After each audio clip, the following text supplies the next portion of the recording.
اس کو سمجھنے کے لیے ایک مثال دیتا ہوں، میں سمجھانے کے لیے مثال دے رہا ہوں. ایک گھڑا رکھا ہوا ہے پانی کا. ماں باپ بچے کو بولے میاں نل آ رہا ہے اس میں لوٹا لوٹا پانی لیتے جاؤ، گھڑے میں ڈالتے جاؤ. بولے وہ بچہ اتنی زیادہ اٹھا نہیں سکتا گھڑا، تو بولے لوٹا لوٹا لیتے جاؤ، گھڑے میں ڈالتے جاؤ. تب یہ نل سے بھرتے جا رہا ہے، گھڑے میں ڈالتے جا رہا، نل سے پانی بھرتے جا رہا، گھڑے میں ڈالتے جا رہا. گھنٹوں ڈالا پانی اوپر آ رہا ہی نہیں. یہ بولا کیا بات ہے، اتنی دیر سے میں تھک گیا ہوں، پسینہ بہ رہا ہے، پھر بھی پانی اوپر نہیں آ رہا ہے. جھانک کے دیکھا تو نیچے سے گھڑا پھٹتا تھا، ادھر ڈالتے جا رہا ادھر نکلتے چلے جا رہا. اب اس کو کتنا افسوس ہوگا، بولو کتنا رنج ہوگا. میں اتنی محنت کرا، میری محنت اکارت ہو گئی. یہی حال ہمارا ہوگا اگر ہم نے حبیب پاک کی عظمتوں سے الجھنے کی کوشش کی ہے. تو میں سمجھانے کے لیے اعمال تو نام اعمال میں لکھے جاتے، وہ صحیفے ہے. سمجھانے کے لیے میں گھڑے سے مثال دے رہا ہوں، سمجھانے کے لیے. اب ہم اعمال کے گھڑے میں اعمال ڈالتے چلے جا رہے ہیں، نماز بھی ڈال رہے ہیں، روزہ بھی ڈال رہے ہیں، زکات بھی ڈال رہے ہیں، حج بھی ڈال رہے ہیں، ڈالتے چلے جا رہے ہیں، ڈالتے چلے جا رہے ہیں. کل محشر کا میدان آیا، اعمال کے گھڑے کو اٹھا کے دیکھے تو ایک بھی عمل نہیں ہے. اب کیا کرے، کدھر گئے میرے اعمال؟ سمجھانے کے لیے کر رہا ہوں تاکہ بات سمجھو تو اپنے آپ حفاظت کر سکو گے. ہمدردی کو آپ دشمنی مت سمجھنا. یہ گھڑا اٹھا کے دیکھ کے میں سمجھانے گھڑے کی مثال دے رہا ہوں، ورنہ وہاں کوئی گھڑا نہیں ہوگا، سب کاغذوں پہ لکھا ہوا ہوگا. سمجھنے کے لیے جی، سمجھانے ایک بات بتائی جاتی ہے کہ وہاں گھڑے کہاں ہوں گے بلکہ بیٹھیں گے. ارے سمجھانے کے لیے مثال دی جا رہی ہے. اب دیکھا اعمال نظر نہیں آ رہے، ہم نے اتنا زہد ڈالا گھڑے میں، اتنا تقوی ڈالا، کچھ نہیں ہے. اٹھا کے دیکھا تو نیچے نبی کی بے ادبی کا سوراخ پڑا ہوا ہے. اب پتا چلا ڈالتے جا رہے تھے، نکلتے جا رہا تھا.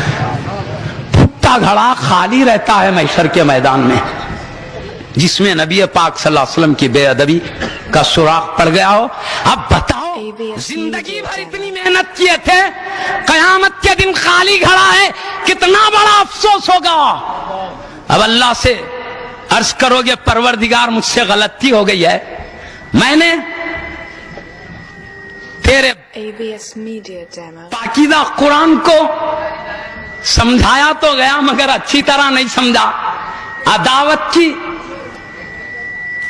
اینک میرے اوپر پڑی ہوئی تھی، اس کی طرف توجہ نہیں دیا. اب سمجھ میں آیا ہے جو تیرے پاک کلام نے تیرے حبیب کی عظمت سمجھایا، محشر میں اب سمجھ میں آ گئی ہے. میرے سے غلطی ہو گئی، پروردگار دوبارہ دنیا میں بھیج.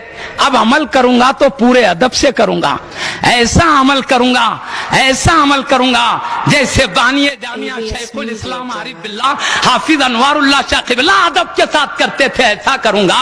ایسا عمل کروں گا جیسے یوسف بابا شریف بابا کرتے تھے، ایسا عمل کروں گا جیسے جہانگیر پیرا کرتے تھے، ایسا عمل کروں گا جیسے دکن کے شیخ حضرت بابا شرف الدین رحمت اللہ علیہ کرتے. ہم بولنے جا رہے ہیں، سمجھ رہے ہیں، پتا چلا کہ بارگاہ الہی سے باتیں آ رہی ہیں، جبھی تو ذہن میں سمجھ میں آ رہی ہے. اب کہیں گے ہم ایسے عمل کریں گے جیسے تاجدار دکن سیدی بندہ نواز قبلہ کیا کرتے تھے. اب ایسا عمل کریں گے جیسے ہندوستان کے ولیوں کے امام غریب نواز رضی اللہ عنہ کیا کرتے تھے. اے اللہ دوبارہ بھیج. اب ہم ایسا عمل کریں گے جیسے سلطان اولیاء غوث پاک کیا کرتے تھے. اے اللہ اب تک غلطی ہو گئی، دوبارہ بھیج. اب ہم سمجھ گئے ان کو ولایت کیسے ملی ہے، ان کو قطبیت کیسے ملی ہے. ہم نے سمجھ لیا ان کے اعمال میں ادب تھا اس لیے ملا ہے، ہمارے ادب سے خالی تھے اس لیے کچھ بھی نہیں ملا ہے. اب افسوس کرنے لگیں گے تو اللہ فرمائے گا ایک ہی وقت مہلت تھی، دوبارہ نہیں دی جائے گی. کتنا بڑا صدمہ ہوگا، سوچتے بیٹھو رات بھر. تھوڑی دیر میں فجر آئے گی، نماز پڑھو، انشاءاللہ اللہ دلوں کو بدل دے تو اس کا کرم ہوگا. میں ایک بات کہوں، یہ چھوٹے بچے کا اتنا افسوس نہیں ہے جتنا بے ادبی کر کے عمل کرنے والوں کو افسوس ہوگا.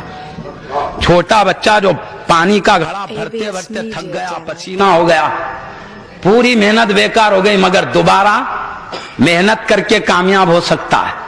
بھئی جو سوراخ ہو گئی تھی اس کو سیمنٹ ومٹ لگا کے دوبارہ بھر لے سکتا ہے.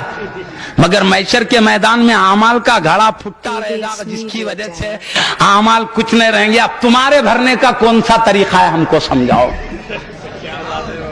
پھر بھی اس کی محنت ضائع ہوئی پھر کام میں لا سکتا ہے, پھر کامیاب ہو سکتا ہے. مگر خبردار حبیب پاک کی شان میں لغزشیں کر کے کبھی نجات نہیں پاؤ گے. اپنے آپ کی حفاظت کرو.